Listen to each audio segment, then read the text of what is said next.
முன்ன பின்ன பேப்பர் படிச்சிருந்தா நாட்டில் என்ன நடக்குதுன்னு தெரிஞ்சிருக்கும். என்னது பேப்பர் படிக்கணுமா? என்ன சிஎம் சார், எங்க உதவாநிதி அண்ணனை சீண்டி பாக்குறீங்களா?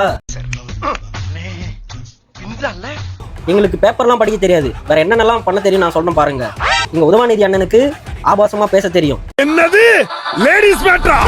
இன்ஸ்டாகிராம்ல 2 மணிக்கு ரீபோஸ்ட் அடிக்க தெரியும். இன்ஸ்டாகிராம்ல ரீபோஸ்ட் பண்றார். யாருடைய காலை தேடி பால்டாயில் குடிக்க தெரியும். அத வேற ஞாபகப்படுத்திட்டீங்க.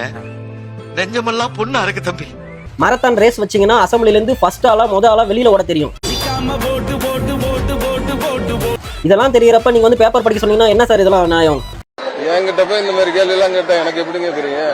நீங்க வாயால பேசுறதெல்லாம் கரெக்ட்.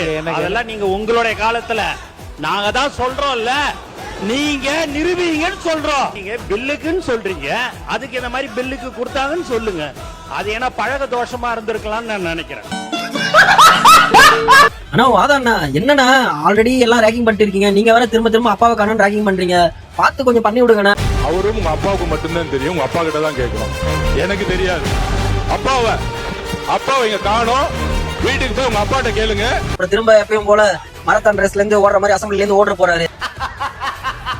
இன்னொன்னு சார், நாளைக்கு வந்து நாடாளுமன்றம் அனைத்து கட்சி கூட்டம் நடத்துறதா தாவேகா அறிவிக்கிறாங்க. ஸோ உங்ககிட்ட கொஸ்டின் கேட்குறாங்க, திமுகல இருந்து எல்லாரும் வருவாங்களான்ட்டு. நீங்க தானே சார் எதிர்கட்சி தலைவர், நீங்க தான் பதில் சொல்லணும். அதை விட்டுட்டு பாவம் வீட்டில் உங்க அப்பா அவர் மட்டும் 7 இருக்கிறாரு, அவர் ஏன் சார் போய் டார்ச்சர் பண்ணி அவர்கிட்ட தான் கேட்கணுன்றீங்க? அவர் தான் குளத்தூர்ல கொத்து பரோட்டா போட்டு உட்கார வச்சிருக்காங்க. என்னங்க அது இப்படி ஆயி போச்சு? படுபாவிங்க எல்லாருமா சேர்ந்து உங்களை இந்த நிலைமை கொண்டு வந்து விட்டாங்க.